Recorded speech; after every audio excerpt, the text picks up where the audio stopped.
نحمده ونصلي على رسوله الكريم اما بعد فاعوذ بالله السميع العليم من الشيطان الرجيم يا رسول الله وعلى آلك واصحابك يا حبيب الله الصلاة والسلام عليك يا نبي الله وعلى آلك واصحابك يا سيدي يا شفيع المذنبين۔ حمد اور صلاۃ کے بعد خرب و مرتبہ نذرانہ عقیدت حضور جان کائنات، حسن کائنات، حقیقت کائنات، جلوہ نور قدیم، صاحب لطف عمیم، احمد مجتبیٰ جناب محمد مصطفیٰ صلی اللہ علیہ وآلہ وصحبہ وبارک وسلم کے حضور خرب و مرتبہ نذرانہ عقیدت پیش کرنے کے بعد حاضرین محترم قرآن کریم فرقان حمید سے آیہ کریمہ تلاوت پیش کرنے کا شرف حاصل کیا۔ دعا ہے اللہ جل شانہ کی بارگاہ میں اللہ تعالی حق اور سچ کہنے کی توفیق عطا فرمائے، سنا کر عمل کی توفیق عطا فرمائے۔ پچھلے جمعہ المبارک میں آپ نے ایک عظیم نبی حضرت سیدنا الیاس علیہ السلام کا ذکر خیر سماعت کیا، تو آج ہے حالات زندگی حضرت ادریس علیہ السلام۔ اللہ کریم قرآن کریم میں ارشاد فرماتا ہے وَاذْكُرْ فِي الْكِتَابِ ادریس، اور ذکر فرمائیے کتاب میں ادریس علیہ السلام کا، اِنَّهُ كَانَ صِدِّيقًا نَبِيًّا، کہ بے شک وہ بڑے ہی راست باز اور سچے نبی تھے۔ وَرَفَعْنَاهُ مَكَانًا عَلِيًّا، اور ہم نے بلند کیا انہیں اپنے بڑے اونچے مقام پر۔ اس قرآن کریم کی آیہ کریمہ میں اللہ جل شانہ نے حضرت ادریس علیہ السلام کے ذکر خیر کے متعلق ارشاد فرمایا۔ تو انبیاء کا ذکر کرنا اللہ تعالیٰ کی سنت ہے۔ اللہ تبارک و تعالیٰ نے قرآن کریم میں اپنے انبیاء کا جگہ جگہ ذکر فرمایا، تو ذکر انبیاء کا ذکر کرنا اللہ کی سنت ہے۔ اور ہمارے آقا صلی اللہ تعالی علیہ وسلم نے ارشاد فرمایا ذکر الانبیاء عبادت، انبیاء کا ذکر کرنا عبادت ہے۔ اور ایک اور مقام میں ارشاد فرمایا ذکر الانبیاء تنزل الرحمہ، کہ انبیاء کرام کا ذکر کرتے وقت اللہ کی رحمتوں کا نزول ہوتا ہے۔ تو گویا کہ اللہ کے نبیوں کا ذکر کرنا، اللہ کے رسولوں کا ذکر کرنا، اور اللہ کے صالحین اور نیک اور متقی بندوں کا ذکر خیر، اولیاء اللہ کا ذکر کرنا، یہ اللہ کا حکم ہے اور ہمارے نبی پاک صلی اللہ تعالی علیہ وسلم کا حکم ہے۔ اور انبیاء اور اولیاء کے ذکر کرنے سے جو ہے وہ اللہ کی رحمتوں کا نزول ہوتا ہے۔ تو قرآن کریم میں اللہ جل شانہ نے ارشاد فرمایا سورہ مریم اور آیت نمبر 56 پر وَاذْكُرْ فِي الْكِتَابِ ادریس، اور کتاب میں ذکر فرمائیے ادریس علیہ السلام کا، اِنَّهُ كَانَ صِدِّيقًا نَبِيًّا، کہ بے شک وہ اللہ کا سچا اور غیب کی خبریں دینے والا نبی تھا۔ وَرَفَعْنَاهُ مَكَانًا عَلِيًّا، اور ہم نے ان کو بلند اونچے مرتبے پر اٹھا لیا۔ حضرت آدم علیہ السلام پہلے نبی ہیں، ان کے بعد اللہ نے جس نبی کو نبوت کا تاج عطا فرمایا وہ حضرت آدم علیہ السلام کے بیٹے حضرت شیس علیہ السلام ہیں۔ اور حضرت شیس علیہ السلام کے بعد اللہ نے جس نبی کو منصب رسالت پر فیض فرمایا وہ حضرت ادریس علیہ السلام ہیں۔ تو حضرت ادریس علیہ السلام جو ہے آدم علیہ السلام کے بعد، جناب شیس علیہ السلام کے بعد اللہ نے ان کو رسالت کے مرتبے پر فیض کیا، یعنی اللہ نے ان کو نبوت اور رسالت عطا فرمائی، یعنی آپ کو نبی اور رسول بنایا اور آپ پر 30 صحیفے نازل کیے۔ رسول جو ہوتا ہے وہ نبی بھی ہوتا ہے، اور جو نبی صرف فقط نبی ہوتا ہے وہ رسول نہیں ہوتا۔ جو فقط نبی ہوتا ہے وہ رسول نہیں ہوتا، لیکن جو رسول ہوتا ہے وہ نبی بھی ہوتا ہے۔ نبی اور رسول میں یہ فرق ہے کہ جو نبی ہوتا ہے جس کو فقط نبوت عطا کی جاتی ہے، اللہ تبارک و تعالیٰ کا وہ نبی، وہ پہلے نبی کی شریعت کو جو ہے وہ آگے پھیلاتا ہے، پہلے نبی کی احکام اور اس کی شریعت کو آگے عوام تک پہنچاتا ہے۔ اللہ اس کو وہی بھی فرماتا ہے، اپنی طرف سے احکام اس کو دیتا ہے۔ وہ جو ہے نبی پہلے نبی کی شریعت کے مطابق جو ہے لوگوں کو عمل کرواتا ہے، وہ اسے نبی کہا جاتا ہے۔ رسول اسے کہا جاتا ہے جسے اللہ کتاب عطا فرمائے، جسے اللہ صحیفہ عطا فرمائے، جسے اللہ شریعت عطا فرمائے، اس کو رسول کہا جاتا ہے۔ تو جس کو نئی شریعت ملے اور کتاب ملے، صحیفہ ملے، اسے رسول کہا جاتا ہے۔ تو جو رسول ہوتا ہے وہ نبی بھی ہوتا ہے، اور جو نبی ہوتا ہے وہ رسول نہیں ہوتا۔ تو اس لیے حضرت ادریس علیہ السلام کو اللہ نے 30 صحیفے نازل فرمائے، جیسے ایک چند صفحات کا رسالہ اس کو صحیفہ کہا جاتا ہے۔ تو رسولوں اور نبیوں کی تعداد کے متعلق یہ ہے، نبیوں کی تعداد 1,24,000، یعنی جب یہ کہا جائے کہ نبی کتنے ہیں تو یہ کہا جائے 1,00,000 کم و بیش 24,000، کیونکہ ہو سکتا ہے کہ 1,24,000 سے 1-2 زیادہ ہوں، یا یہ بھی ہو سکتا ہے کہ 1,24,000 سے کم ہوں۔ اور اگر آپ یہ نہ کہیں گے 1,00,000 کم و بیش 24,000، تو ہو سکتا ہے کہ اگر صرف یہ کہیں کہ 1,24,000، تو جو 1,24,000 سے زیادہ ہیں تو آپ نے گویا ان نبیوں کا انکار کر دیا، تو تب بھی دائرہ اسلام سے خارج ہو گئے۔ اور اگر آپ نے کہا 1,24,000 ہیں، تو اگر کم ہوئے تو آپ نے کم جو ہیں ان کو 24,000 میں شامل کر کے، یعنی ان کی تعداد کو بڑھا دیا، غیر نبی کو نبی تسلیم کر لیا، تب بھی کافر ہو گئے۔ اس لیے یوں کہا جائے نبیوں کی تعداد 1,00,000 کم و بیش 24,000 ہے۔ 1,00,000 کم و بیش اگر کم ہے تو ہمارا ایمان کم پر ہے، اگر زیادہ ہے تو ہمارا ایمان زیادہ پر ہے، یعنی جتنے ہیں ان پر ہمارا ایمان ہے۔ ہم سب پر ایمان لائے، ہم سب پر ایمان لائے، لیکن ہم نے کلمہ جناب محمد الرسول اللہ صلی اللہ تعالی علیہ وسلم کا پڑھا ہے، کیونکہ آپ ہی کا دور مبارک ہے، آپ ہی اب آخری نبی ہیں، اس کے بعد کوئی نبی قیامت تک نہیں آئے گا اور نہ ہی کوئی اور امت آئے گی، لہذا آپ کا زمانہ، آپ کا راج قیامت تک ہوگا، آپ کا کلمہ قیامت تک چلے گا۔ اس لیے ہم جناب رسول اللہ محمد رسول اللہ کے امتی ہیں، اس لیے ہمارا ایمان سب نبیوں پر ہے۔ اور رسول کتنے ہیں؟ رسول جو ہے وہ 313 ہے، رسول 313 ہے۔ تو میں نے پہلے بتا دیا جو رسول ہوتا ہے وہ نبی بھی ہوتا ہے، اور جو صرف نبی ہوتا ہے وہ رسول نہیں ہوتا۔ تو لہٰذا 1,24,000 پیغمبر کم و بیش اور 313 رسول۔ صحیح ابن حبان میں یہ حدیث ہے کہ رسولوں کی تعداد 313 ہے، اور بعد نے یہ بھی کہا کہ 315 ہے، 315 ہے۔ بہرحال جتنے بھی رسول ہیں ہم سب رسولوں پر ایمان لائے۔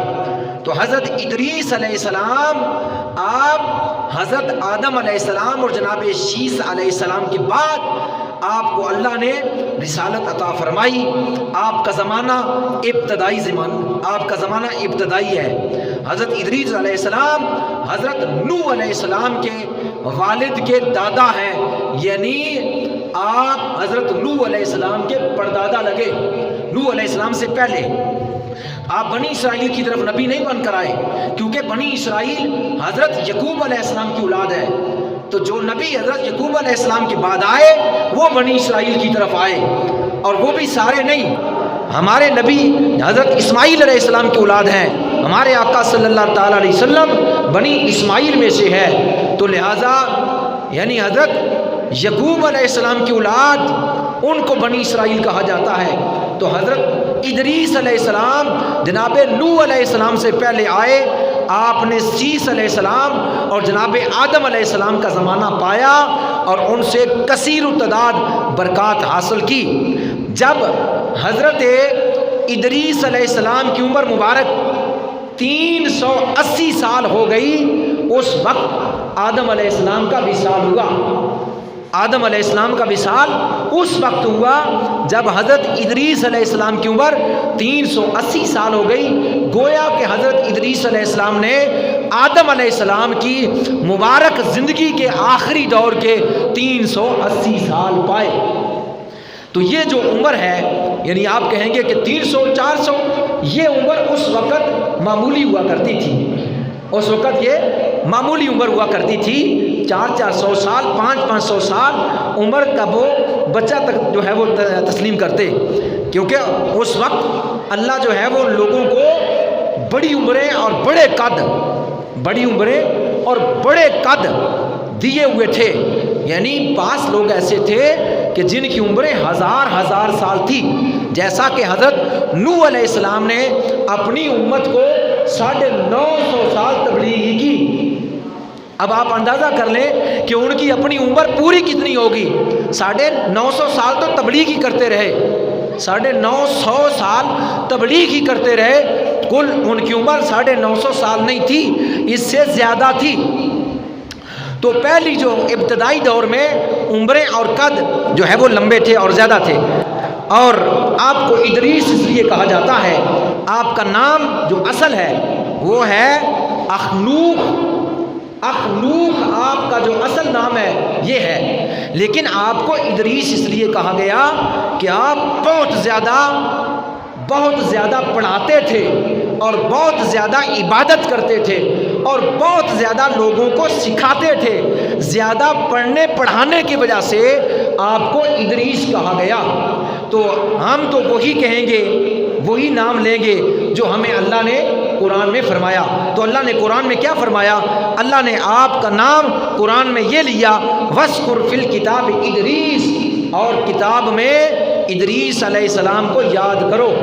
اور کتاب میں یعنی قرآن پاک میں وَاذْكُرْ فِي الْكِتَابِ، اور ذکر فرمائیے کتاب میں ادریس علیہ السلام کا، اِنَّهُ كَانَ، بے شک اللہ نے ان کو صدیقاً، سچا اور پاک باز بنایا، نبیہ، اور وہ غیب کی خبریں دینے والا نبی تھا۔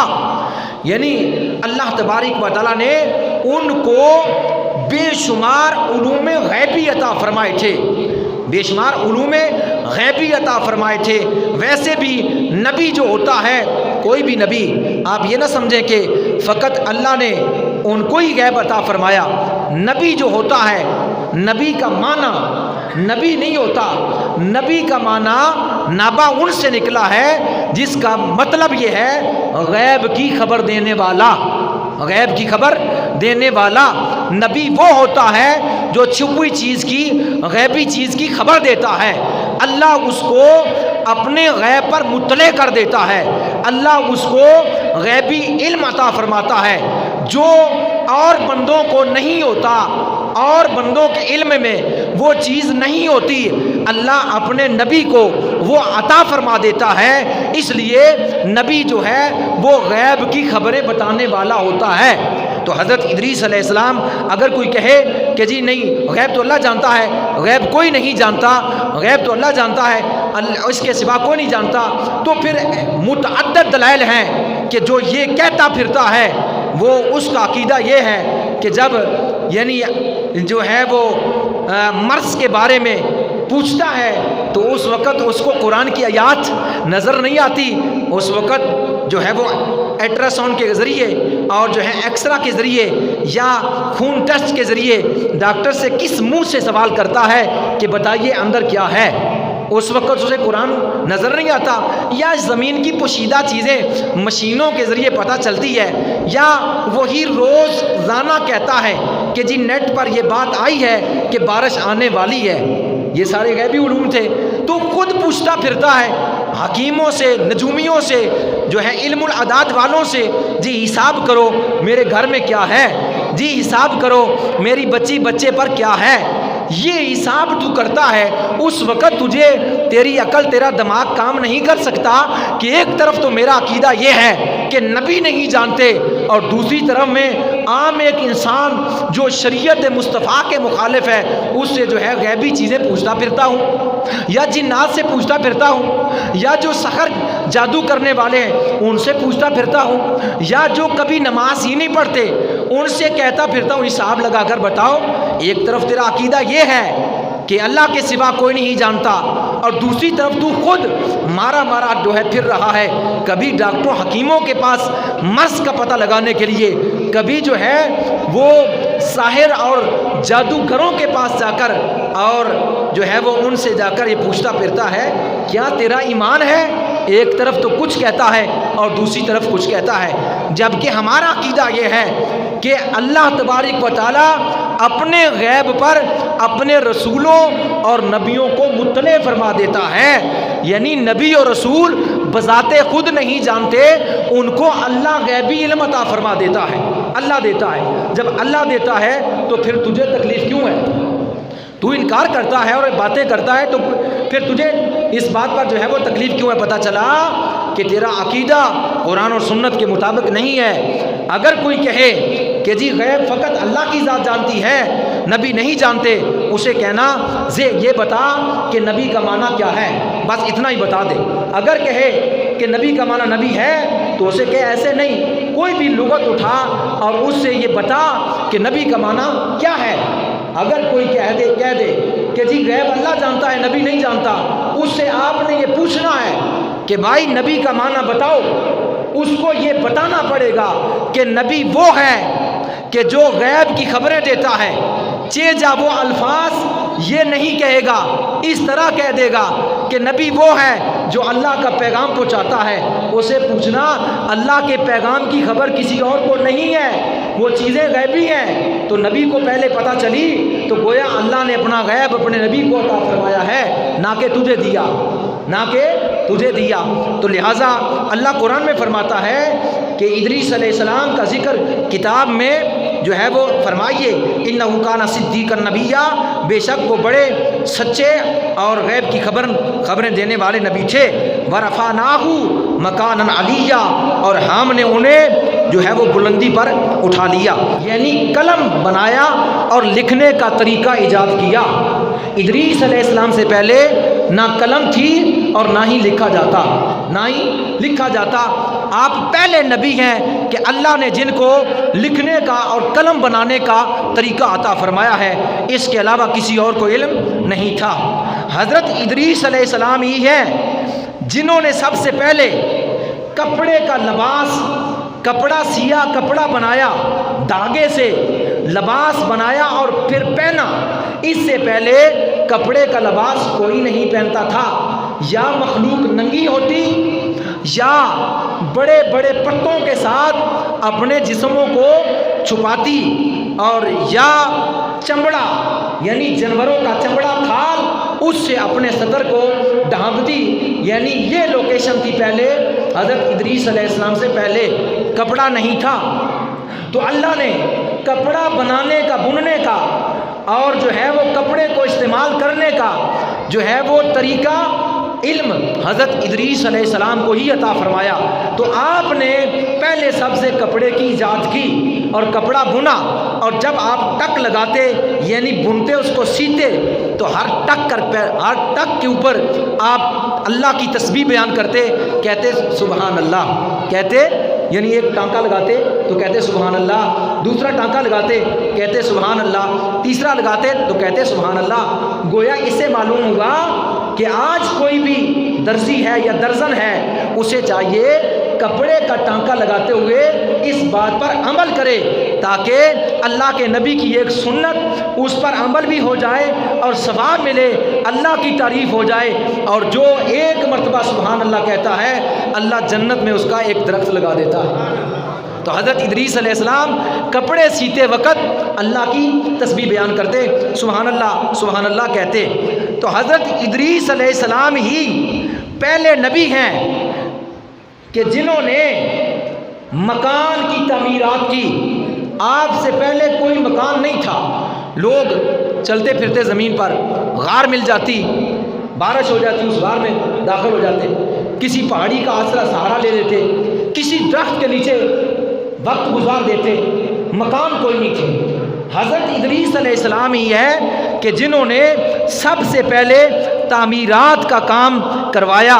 مصر کے اندر جو حیران کن بڑی بڑی جو ہے وہ بلڈنگیں ہیں، ان کی تعمیرات آپ ہی نے کروائی تھی، اور آپ ہی نے سب سے پہلے اللہ کا گھر، یعنی اس اللہ کا گھر عبادت خانہ بنایا، اور جو ہے وہ پتھروں کو تراش کر مکانات، مٹی کے مکانات اور پتھروں کے مکانات آپ ہی نے تعمیر کروائے، اور آپ ہی پہلے شخص ہیں جنہوں نے مصر پر حکومت فرمائی۔ مصر اور فلسطین میں آپ جو ہے وہ کثرت سے تشریف فرما رہے تھے، اور دریائے نیل کے کنارے پر کثرت سے اللہ کی عبادت کیا کرتے تھے۔ حضرت ادریس علیہ السلام ہی ہیں جنہوں نے سب سے پہلے ترازو بنایا۔ یہ ناپ تول، یہ پیمانہ پہلے نہیں تھا، یہ اللہ نے ان کو ہی علم عطا فرمایا۔ آپ نے پیمانہ بنایا، پیمانہ میں یعنی ناپنے تولنے کا طریقہ آپ نے ہی ایجاد کیا۔ اسلحے کی ایجاد حضرت ادریس علیہ السلام نے ہی کی، اللہ نے ان کو ہی یہ طریقہ بتایا تھا۔ سب سے پہلے جس نے فوج بنائی اور جہاد کیا کافروں کے ساتھ اور اسلحہ بنایا، وہ حضرت ادریس علیہ السلام تھے۔ یہ ساری باتیں غیبی ہیں، اگر پتہ ہوتی کسی کو تو پہلے کیوں نہ ہوتی؟ تو یہ ساری غیبی باتیں ہیں جو اللہ نے اپنے نبی کو بتلائی، اور اللہ کے نبی نے آگے دوسروں کو پہنچائی۔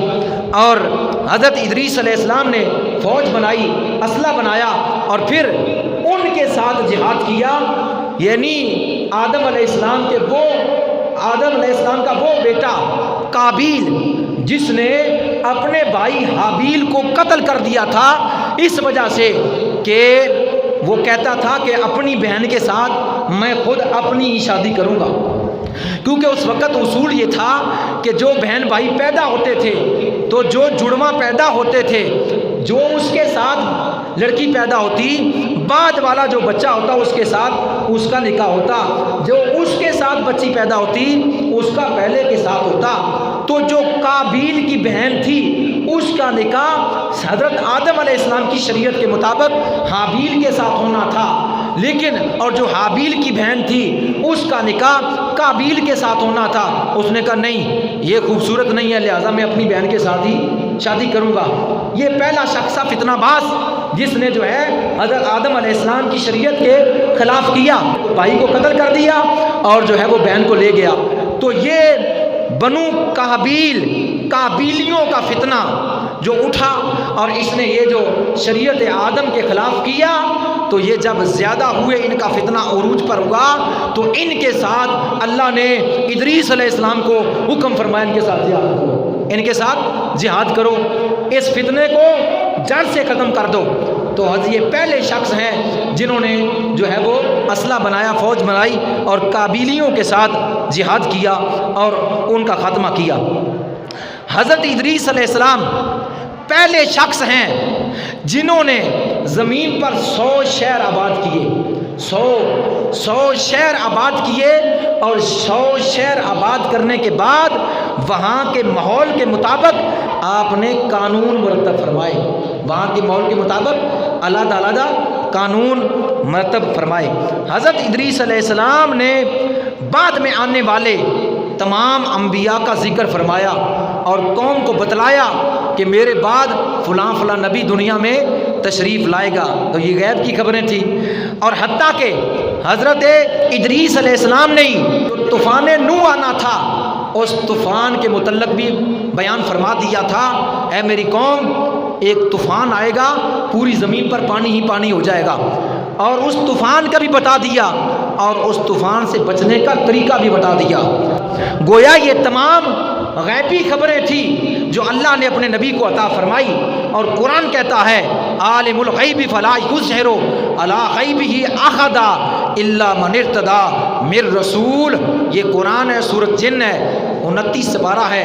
اللہ قرآن میں فرماتا ہے اللہ اپنا غیبی علم کسی کو نہیں دیتا الا من ارتضی من رسول، پر اپنے پسندیدہ رسولوں میں سے جسے چاہتا ہے عطا فرما دیتا ہے، جسے چاہتا ہے عطا فرما دیتا ہے۔ اب کوئی جو ہے وہ قرآن پڑھنے والا کہہ دے دیکھو جی قرآن میں اللہ فرماتا ہے میں اپنا غیب کسی کو نہیں بتاتا، لیکن آگے بھی تو پڑھے الا من ارتضی من رسول، اللہ فرما رہا ہے میں اپنے رسولوں کو دیتا ہوں، میں اپنے نبیوں کو دیتا ہوں، میں اپنے رسولوں کو دیتا ہوں۔ تو غیب جو ہوتی ہے چیز، اس کا غیب کا معنی ہے چھپی چیز۔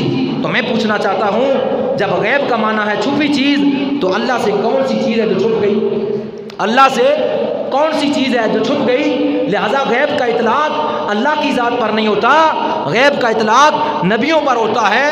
اللہ سے تو کوئی چیز چھپی ہے ہی نہیں، اللہ سے تو کوئی چیز چھپی ہے ہی نہیں، تو اللہ اپنے نبیوں کو غیبی علم عطا فرماتا ہے۔ تو جب حضرت ادریس علیہ السلام کو یا جمیع انبیاء کو اللہ نے غیب پر مطلع کیا تو جو نبیوں کے امام ہیں، امام الانبیاء حضرت محمد رسول اللہ، ان کو کتنا علم عطا فرمایا ہوگا۔ جب مبتدیوں کے علم کا عالم یہ ہے تو نبیوں کے امام کے علم کا عالم کیا ہوگا؟ تو ہم نے ان کو مقام بلندی پر اٹھایا۔ اس کا کیا مطلب ہے؟ حضرت ادریس علیہ السلام روزانہ اللہ کی اتنی عبادت کرتے اور اتنا ذکر کر کر آپ کے اعمال، آپ کی نیکیاں، آپ کے عمل زمین پر رہنے والے سارے لوگوں سے زیادہ ہوتی، سارے لوگوں سے زیادہ ہوتی۔ اور جب وہ آپ کے عمل آسمان کی طرف اٹھتے تو فرشتے آپ کے عملوں پر فخر کرتے۔ تو ایک مرتبہ جب اعمال اٹھتے گئے تو جس دروازے سے ہوتے ہوئے آسمان کی طرف جاتے تو اس دروازے پر بیٹھنے والا فرشتہ وہ عرض کرنے لگا، اے اللہ تیرا نبی، تیرا پیغمبر ادریس ساری دنیا کے لوگوں کے عملوں سے زیادہ اس کے عمل اوپر چڑھتے ہیں، اگر تو اجازت دے میں تیرے اس بندے کی زیارت کروں، میں تیرے اس بندے کی زیارت کروں۔ تو اللہ تبارک و تعالیٰ نے اجازت، آپ کم از کم میرا اتنا تو خیال کریں کہ یہ ہمارے لیے محنت کرتا ہے تو ہم 1 گھنٹہ سکون کے ساتھ بیٹھ کر سن لیں توجہ سے، اس میں آپ کا ہی فائدہ ہے۔ تو میں عرض کر رہا تھا کہ حضرت ادریس علیہ السلام کے عمل اٹھائے گئے تو فرشتے نے فخر کیا کہ سارے زمین کے لوگوں کے عمل ایک طرف اور اکیلے ادریس کے عمل ایک طرف۔ اور روزانہ اس نے عرض کیا، یا اللہ میں اس تیرے نبی کی زیارت کرنا چاہتا ہوں۔ اللہ نے فرمایا جا۔ وہ فرشتہ زمین پر آیا اس نے ادریس علیہ السلام کی بارگاہ میں اور آ کر ادریس علیہ السلام کے سامنے عرض کرنے لگا، اے اللہ کے نبی آپ کو بشارت ہو، آپ کے عمل روزانہ کے آسمانوں کے جس دروازے سے گزرتے گئے پوری دنیا کے لوگوں کے عمل ایک طرف ہیں، آپ کے عمل سب سے زیادہ ہے، آپ کو بشارت ہو۔ تو حضرت ادریس علیہ السلام نے فرمایا، تمہیں کیسے پتا کہ میرے اتنے عمل آسمانوں پر جاتے؟ اس نے کہا، میں فرشتہ ہوں اور میں وہاں بیٹھا ہوں جس دروازے سے عمل اوپر چڑھتے۔ آپ نے فرمایا، اچھا اگر تو فرشتہ ہے تو پھر یہ بتا کہ میری عمر کتنی رہ گئی ہے۔ آپ نے فرمایا، میری عمر کتنی رہ گئی؟ اس نے کہا، یہ میں نہیں بتا سکتا، یہ کام اسرائیل علیہ السلام کا ہے، یعنی روحیں وہ نکالتے ہیں، وہ قبض کرتے ہیں بندے کی روح کو، لہٰذا ان کو اس کی خبر ہوگی کہ آپ کی بقایا زندگی کتنی رہ گئی ہے۔ آپ نے فرمایا، اچھا ایسے کرو مجھے لے چلو اور ملک الموت سے ملاقات کروا دو۔ اس نے کہا ٹھیک ہے میں لے چلتا ہوں، کیونکہ میری ان کے ساتھ دوستی ہے، وہ میرے بھائی ہیں۔ تو فرشتے نے حضرت ادریس علیہ السلام کو فرمایا کہ آپ میرے پروں کے اوپر سوار ہو جائیں۔ اللہ کے نبی حضرت ادریس علیہ السلام فرشتے کے پروں کے اوپر سوار ہو گئے۔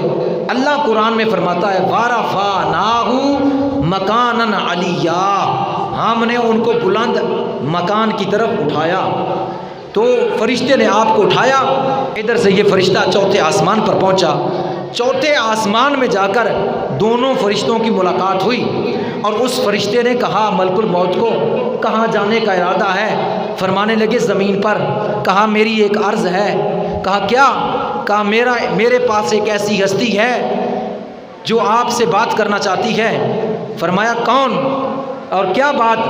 تو اس نے کہا فرشتے نے کہ ادریس علیہ السلام ہے، آپ بتائیں ان کی زندگی باقی کتنی ہے۔ حیرانگی کی کہ زمین پر وہ ہیں اور اللہ حکم فرما رہا ہے کہ چھوٹے آسمان پر، تو ادریس کہاں ہے؟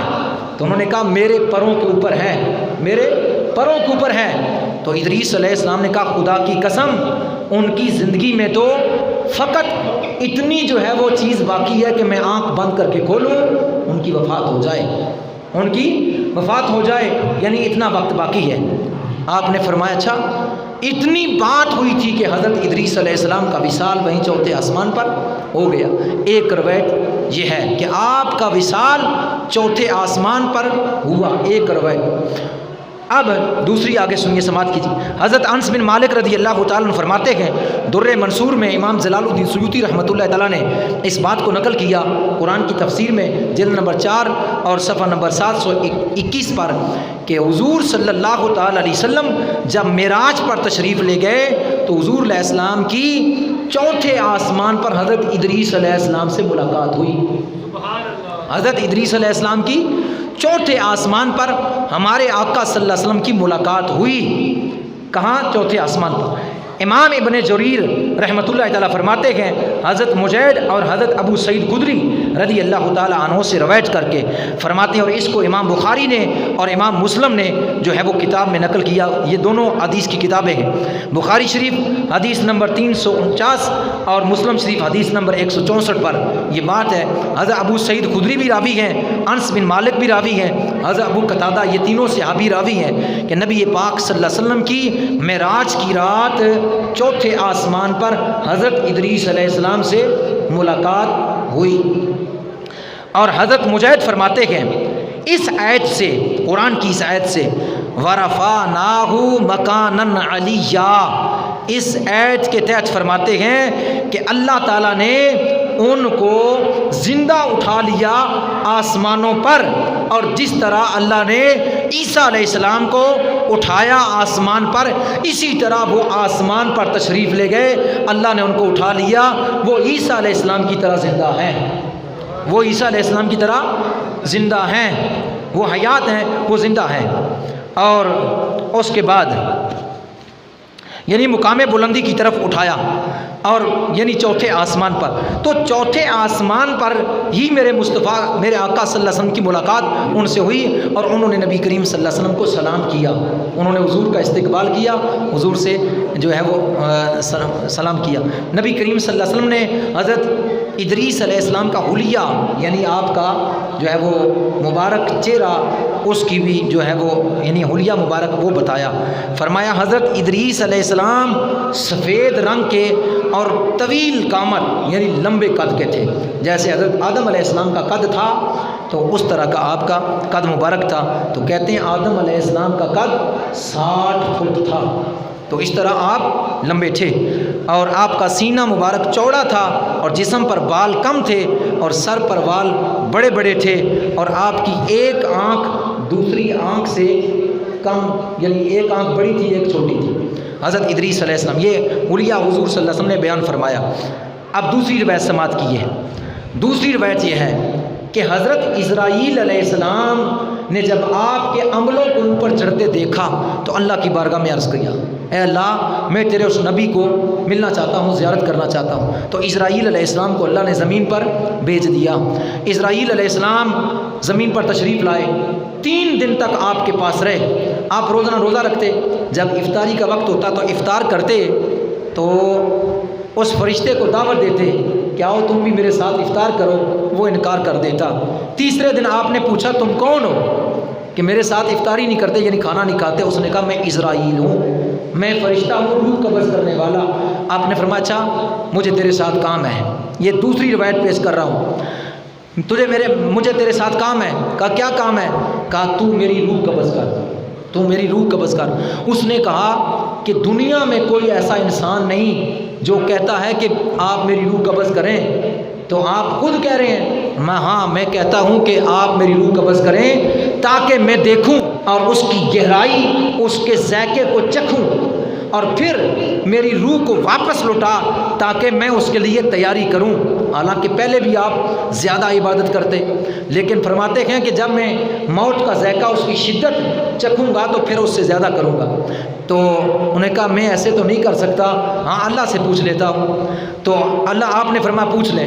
تو اسرائیل علیہ السلام نے اللہ کی بارگاہ میں عرض کیا کہ تیرا نبی کہتا ہے کہ میری روح قبض کر، کیا حکم ہے؟ تو اللہ نے فرمایا ان کی روح کو قبض کر لے، اور پھر واپس لوٹا۔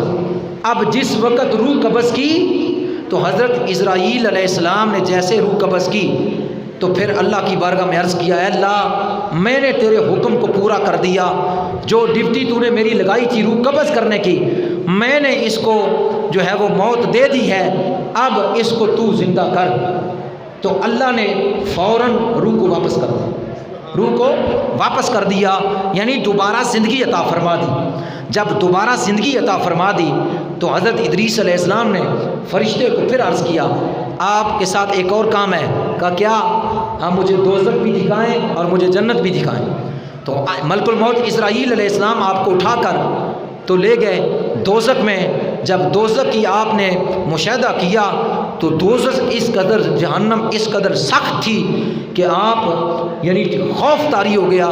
تو حضرت ادریس علیہ السلام کو اللہ کے فرشتے ملک الموت نے اپنے پروں میں چھپا لیا، اور جب باہر نکلے تو آپ نے فرمایا اب مجھے جنت کا بھی یعنی مشاہدہ کروائیے۔ تو جنت کے جو ہے وہ دروازے پر بیٹھنے والے فرشتے رضوان کو کہا گیا کہ اللہ کے نبی ادریس کے لیے جو ہے وہ جنت کا دروازہ کھولیے۔ تو حضرت ادریس علیہ السلام کے لیے رضوان نے جنت کا دروازہ کھولا، آپ داخل ہوئے اور جنت میں سیر کی، جنت کی نعمتوں کو کھایا، پانی مشروبات نوش فرمائے، ٹھنڈی ٹھنڈی ہوائیں آئی، تو آپ سیر کرتے کرتے وہاں تشریف فرما ہو گئے۔ فرشتے نے کہا چلیے آپ زمین پر چلیے، آپ خاموش۔ فرشتے نے پھر کہا اب سیر ہو گئی ہے زمین پر، چلیے اپنی جگہ پر، اپنے مقام، اپنی امت میں۔ آپ پھر خاموش۔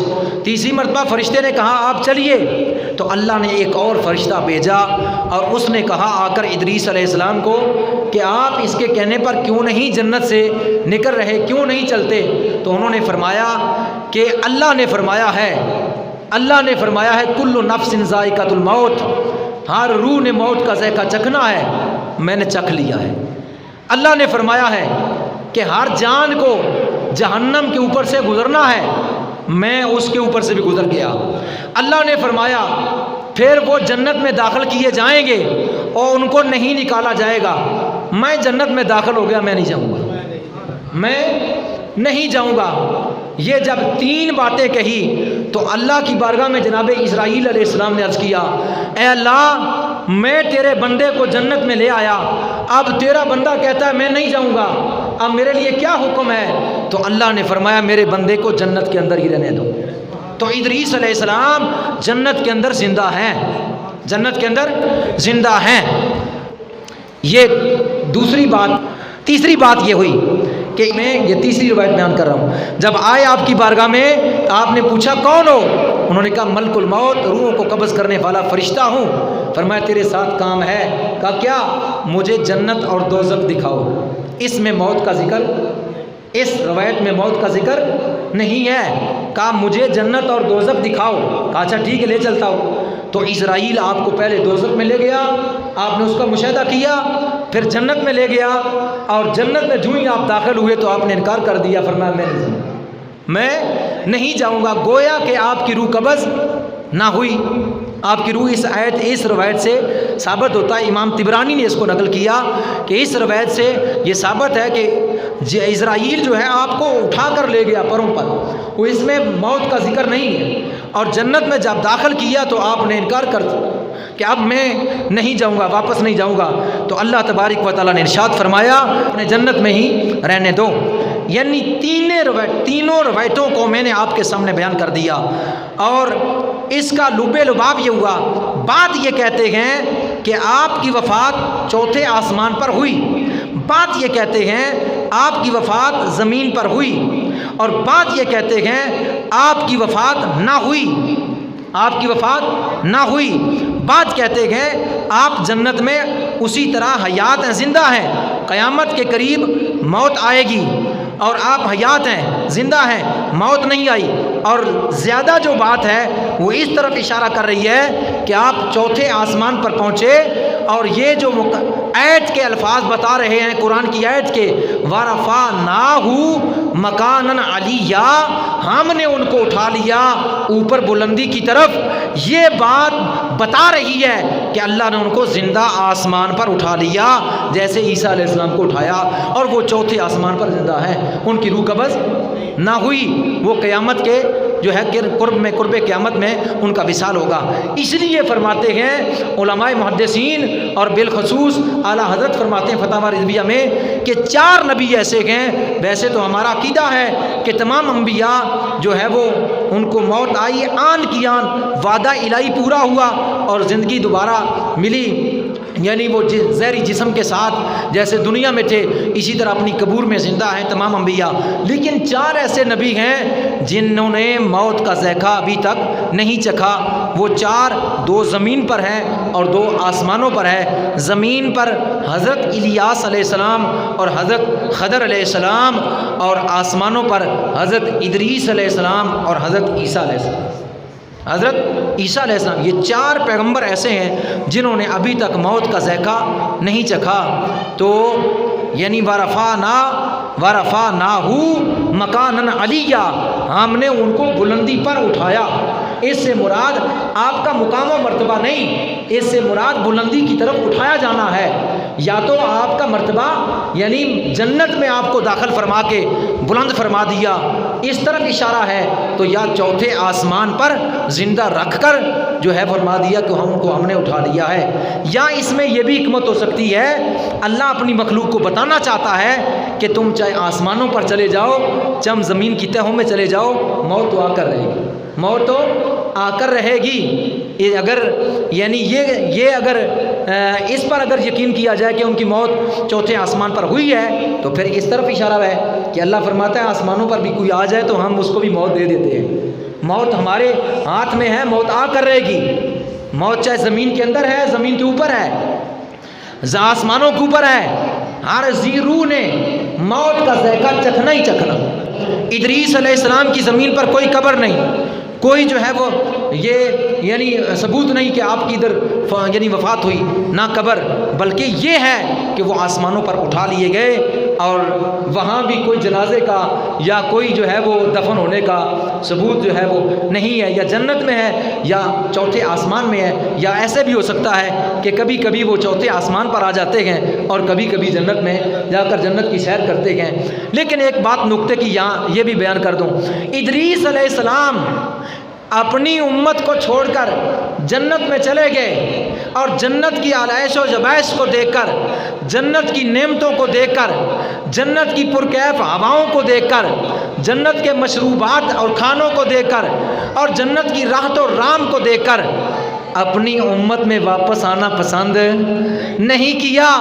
پر قربان جائیں جناب محمد الرسول اللہ صلی اللہ علیہ وسلم کی ذات پر کہ جنہوں نے جنت کو بھی دیکھا، جنت کے گلے گلزار دیکھے، جنت کی سیر کی معراج کی رات، عرش بری پر پہنچے، اللہ کا جلوہ دیکھا، اللہ کے ساتھ ہم کلامی کی، اللہ کا دیدار کیا، لیکن پسند یہ کیا میں جہاں زمین پر میری امت بس رہی ہے وہاں جاؤں گا، جہاں میری امت رہ رہی ہے وہاں جاؤں گا۔ وہ ادریس تھے جو اپنی امت کو چھوڑ کر جنت میں رہ گئے، وہ محمد الرسول اللہ تھے کہ جو عرش بری پر بھی جا کر امت کو نہ بھولے بلکہ امت میں واپس تشریف لے آئے، امت میں واپس تشریف لے آئے۔